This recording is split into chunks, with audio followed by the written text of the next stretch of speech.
আসসালামু আলাইকুম প্রিয় দর্শক। জরুরি একটি পর্যালোচনা নিয়ে আপনাদের সামনে উপস্থিত হয়েছি।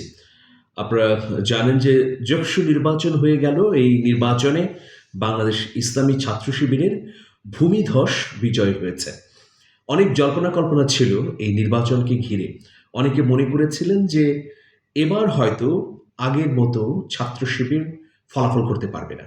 বিশেষ করে সাংবাদিক নুরুল কবির বলেছিলেন যে ২-১ মাসের মধ্যে বা এখনই যদি কোনো শিক্ষা প্রতিষ্ঠানের নির্বাচন অনুষ্ঠিত হয়, তাহলে সেই নির্বাচনে ছাত্র শিবির জিততে পারবে না। কারণ ডাকসু, জাকসু, রাকসু, চাকসু নির্বাচন হবার পর বিপুল সংখ্যক প্রার্থীরা ছাত্র শিবির থেকে নির্বাচিত হয়েছেন।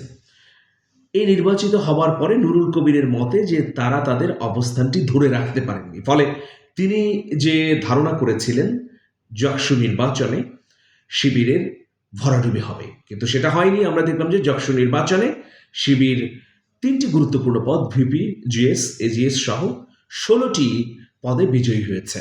তো যাই হোক প্রিয় দর্শক, আগামী ২০ জানুয়ারি ২০২৬ এটি অত্যন্ত গুরুত্বপূর্ণ একটি তারিখ। এই তারিখে জাতীয় নির্বাচনের আগে সর্বশেষ শাকসু মানে শাহজালাল বিজ্ঞান ও প্রযুক্তি বিশ্ববিদ্যালয়ে ছাত্র সংসদ নির্বাচন অনুষ্ঠিত হবে। জাতীয় সংসদ নির্বাচন ১২ই ফেব্রুয়ারি ২০২৬।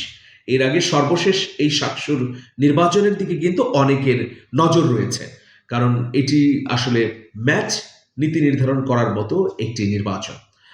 কারণ হচ্ছে যে ৫টি বিশ্ববিদ্যালয়ে শিবিরের একক আধিপত্যের পর জাতীয় নির্বাচনের আগে সর্বশেষ ছাত্র সংসদ নির্বাচনে বিএনপির ছাত্র সংগঠন ছাত্রদল কেমন ফলাফল করে এটা অত্যন্ত গুরুত্বপূর্ণ। অনেকে কিন্তু জাকসুকেই সামনে রেখেছিলেন যে যেহেতু তারেক রহমান দেশে ফিরে এসেছেন, বেগম খালেদা জিয়ার ইন্তেকাল হয়েছে, জনমানুষে বিএনপির প্রতি একটা সহানুভূতি আলাদা মাত্রায় তৈরি হয়েছে। তো এ কারণে অনেকেই মনে করতেন যে তরুণ প্রজন্ম এবার যশোতে নিরঙ্কুশভাবে ছাত্রদলকে বিজয়ী করবে। আবার ছাত্রদল এখানে ছাত্র অধিকারের সঙ্গে জোটও করেছিল, কিন্তু সেটা হলো না। এর মধ্য দিয়ে বিভিন্ন সমীকরণ তৈরি হচ্ছে ভোটকে সামনে রেখে।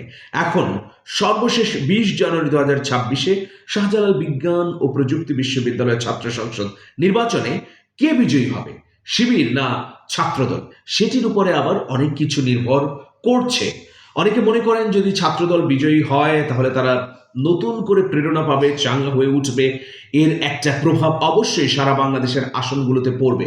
আর অন্যদিকে যে বিগত সময়ের ধারাবাহিকতায় যদি শিবিরই বিজয়ী হয়, তাহলে এরও একটা ইতিবাচক ফল পাবে বাংলাদেশ জামাত ইসলামী।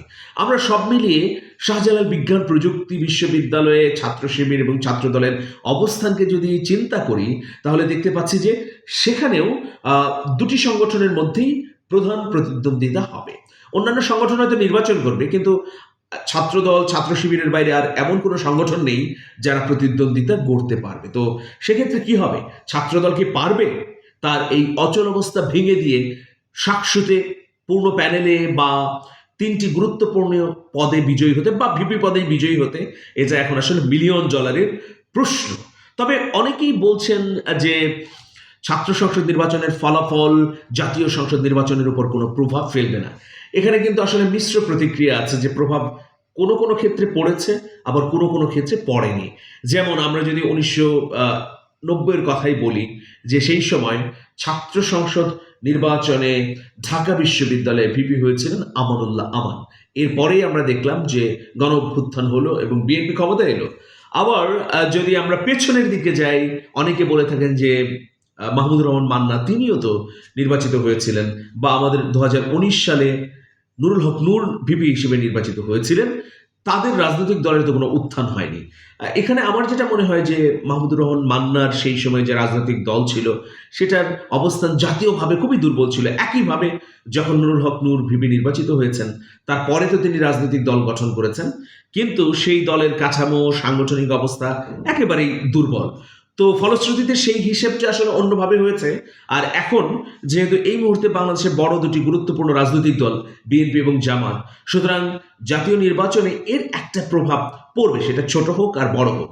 এই তরুণ যারা ভোট দিয়ে শিবিরকে নির্বাচিত করছে, তারা তো বাংলাদেশের বাইরে কোনো ভূখণ্ডের তরুণ নয়, তারা এখানকারই তরুণ। তো সুতরাং এর প্রভাব তো অবশ্যই পড়বে। তো সবকিছু মিলিয়ে আমরা বিএনপি এবং ভারপ্রাপ্ত চেয়ারম্যান তারেক রহমানের চমক যদি দেখতে পাই ৭০০ নির্বাচনে, তাহলে অবশ্যই জাতীয় সংসদ নির্বাচনেও তারা এগিয়ে থাকবে। আর এই চমকটি যদি বরাবরের মতো শিবিরই দেখায়, তাহলে জাতীয় সংসদ নির্বাচনে জামাত একটি অঘটন ঘটিয়ে ফেলতে পারে বলে অনেক বিশ্লেষক বলছেন। তো প্রিয় দর্শক, আপনাদের মতামত কি আপনারা কমেন্টে গিয়ে লিখুন। সবাই ভালো থাকবেন। শুভেচ্ছা নিরন্তর। আল্লাহ হাফেজ।